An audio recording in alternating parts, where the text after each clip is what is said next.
ತಾಯಿ ಕೂಡ ಹಾಜರಾಗ್ತಿದ್ರು ಹೈಕೋರ್ಟ್ಗೆ. ಏನು ಹೇಳ್ತಾರೆ ಮೇಡಮ್? ನೀವು ಪ್ರತಿ ಸಹ ಕೋರ್ಟಿಗೆ ಬರ್ತಿದ್ರಿ, ಈಗ ಬೇಲ್ ಸಿಕ್ಕಿದೆ, ಈ ಸಂದರ್ಭದಲ್ಲಿ ಏನು ಹೇಳೋದಕ್ಕೆ ಬಯಸ್ತಾರೆ? ಅಷ್ಟೇ. ಏನು ವಿಚಾರ ಮೇಡಮ್? ಇಲ್ಲ, ಖುಷಿ ಆಯ್ತು, ಖುಷಿ ಆಯ್ತು. ಪ್ರತಿ ಸಲ ನೀವು ಬೆಲ್ತಿದ್ರಿ, ಬೇಲ್ ರಿಜೆಕ್ಟ್ ಆಗ್ತಿತ್ತು, ಇದಕ್ಕೆ ಸಂಬಂಧಪಟ್ಟಾಗ ಏನು ಹೇಳ್ತಾರೆ ಮೇಡಮ್? ಇವತ್ತು ಬೇಲ್ ಸಿಕ್ಕಿದೆ, ಇವಾಗ ತುಂಬಾ ಖುಷಿ ಆಯ್ತು ಅಷ್ಟೇ. ಇದಕ್ಕೆ ಸಂಬಂಧಪಟ್ಟಾಗೆ ವಾದ ಮಾಡಬೇಕಾದ್ರೂ ಕೂಡ ಸಿಂಗಲ್ ಪೇರೆಂಟ್ ಅವರು ಅಂತ ಹೇಳಿದ್ರು, ವಾದ ಮಾಡಿದ್ರು, ಮಗು ನೋಡ್ಕೊಳ್ಬೇಕು ಅಂತೆಲ್ಲ ಹೇಳಿ ಕೋರ್ಟ್ ಗಮನಕ್ಕೆ ತರಲಾಗಿತ್ತು. ಈ ಪ್ರಕರಣಕ್ಕೆ ಸಂಬಂಧಪಟ್ಟಾಗ ಯಾವೆಲ್ಲ ಅಂಶಗಳನ್ನು ಗಮನಿಸಿ ಬೇಲ್ ಕೊಟ್ಟಿದ್ದಾರೆ? ಈ ಸಂದರ್ಭದಲ್ಲಿ ಇದುವರೆಗೂ ಬಂದಂಥ ಸಂದರ್ಭದಲ್ಲಿ ಕೋರ್ಟ್ಗಳೆಲ್ಲ ರಿಜೆಕ್ಟ್ ಆಗಿತ್ತು, ಆಗಲೂ ಕೂಡ ನೀವು ಕೋರ್ಟಿಗೆ ಬಂದು ಕೂತಿದ್ದು, ನೆಕ್ಸ್ಟ್ ನಿರಾಸೆಯಿಂದ ಹೋಗಿದ್ದು ಇದೆ. ಈ ಸಂದರ್ಭದಲ್ಲಿ ಬೇಲ್ ಆಗಿದೆ, ಏನು ಹೇಳ್ತಾರೆ? ಖುಷಿ ಆಯ್ತು, ತುಂಬಾ ಖುಷಿ ಆಯ್ತು ಅಷ್ಟೇ.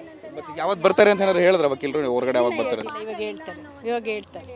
ಇದಿಷ್ಟು ಕೂಡ ಪವಿತ್ರ ಗೌಡ ಅವರ ತಾಯಿ ಹೇಳ್ತಿರ್ತಕ್ಕಂಥ ಮತ್ತು ಕ್ಯಾಮರಾಮನ್ ವಾಲಿ ಜೊತೆ ಶಿವಪ್ರಸಾದ್, TV9 ಬೆಂಗಳೂರು. ತಾಯಿ ಕೂಡ ಹಾಜರಾಗ್ತಿದ್ರು ಹೈಕೋರ್ಟ್ಗೆ. ಏನು ಹೇಳ್ತಾರೆ ಮೇಡಮ್? ನೀವು ಪ್ರತಿ ಸಹ ಕೋರ್ಟಿಗೆ ಬರ್ತಿದ್ರಿ, ಈಗ ಬೇಲ್ ಸಿಕ್ಕಿದೆ, ಈ ಸಂದರ್ಭದಲ್ಲಿ ಏನು ಹೇಳೋದಕ್ಕೆ ಬಯಸ್ತಾರೆ? ಅಷ್ಟೇ. ಏನು ವಿಚಾರ ಮೇಡಮ್? ಇಲ್ಲ, ಖುಷಿ ಆಯ್ತು, ಖುಷಿ ಆಯ್ತು. ಪ್ರತಿ ಸಲ ನೀವು ಬೆಲ್ತಿದ್ರಿ, ಬೇಲ್ ರಿಜೆಕ್ಟ್ ಆಗ್ತಿತ್ತು, ಇದಕ್ಕೆ ಸಂಬಂಧಪಟ್ಟಾಗ ಏನು ಹೇಳ್ತಾರೆ ಮೇಡಮ್? ಇವತ್ತು ಬೇಲ್ ಸಿಕ್ಕಿದೆ, ಇವಾಗ ತುಂಬಾ ಖುಷಿ ಆಯ್ತು ಅಷ್ಟೇ.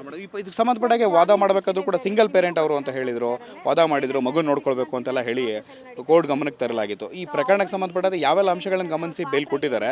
ಈ ಸಂದರ್ಭದಲ್ಲಿ ಇದುವರೆಗೂ ಬಂದಂಥ ಸಂದರ್ಭದಲ್ಲಿ ಕೋರ್ಟ್ಗಳೆಲ್ಲ ರಿಜೆಕ್ಟ್ ಆಗಿತ್ತು, ಆಗಲೂ ಕೂಡ ನೀವು ಕೋರ್ಟಿಗೆ ಬಂದು ಕೂತಿದ್ದು, ನೆಕ್ಸ್ಟ್ ನಿರಾಸೆಯಿಂದ ಹೋಗಿದ್ದು ಇದೆ. ಈ ಸಂದರ್ಭದಲ್ಲಿ ಬೇಲ್ ಆಗಿದೆ, ಏನು ಹೇಳ್ತಾರೆ? ಖುಷಿ ಆಯ್ತು, ತುಂಬಾ ಖುಷಿ ಆಯ್ತು ಅಷ್ಟೇ. ಮತ್ತೆ ಯಾವತ್ತು ಬರ್ತಾರೆ ಅಂತ ಏನಾದ್ರು ಹೇಳಿದ್ರೆ ವಕೀಲರು ಹೊರಗಡೆ ಯಾವಾಗ ಬರ್ತಾರೆ? ಇವಾಗ ಹೇಳ್ತಾರೆ.